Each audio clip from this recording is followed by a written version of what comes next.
உலக அளவில் தமிழ், சான்ஸ்கிரிட்டு, கிரேக்கம், லத்தீன், பாலி, பெர்ஷியன், சீனம், எபிரேயம் ஆகிய மொழிகள் செம்மொழிகளாக அறியப்பட்டுள்ளன. இதில் தமிழ் செம்மொழியாக அறிவிக்கப்பட்டது அன்றைய முதல்வர் கலைஞர் அவர்களுடைய முயற்சியின் பேரில் அன்றைய பிரதமர் டாக்டர் மன்மோகன் சிங் அவர்களால் 2004ஆம் ஆண்டு செப்டம்பர் 17ஆம் தேதி அறிவிக்கப்பட்டது.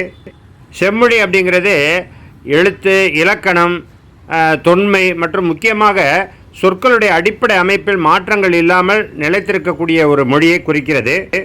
செம்மொழிகளுக்கு மிகப்பெரிய ஒரு வரலாற்று முக்கியத்துவம் இருக்கின்றன. அவை சமுதாயத்துடைய கலாச்சாரத்தையும் அறிவையும் பிரதிபலிக்கக்கூடியவையாக இருக்கின்றன. தமிழ் செம்மொழியாக அறிவிக்கப்பட்டதை நினைவு கூறக்கூடிய வகையில் சென்னை அண்ணா சாலை அண்ணா மேம்பாலத்துக்கு அருகில் இருக்கக்கூடிய பூங்காவுக்கு செம்மொழி பூங்கா என்று பெயரிடப்பட்டது. அந்த செம்மொழி பூங்காவைத்தான் இப்பொழுது நீங்கள் பார்த்து கொண்டிருக்கிறீர்கள்.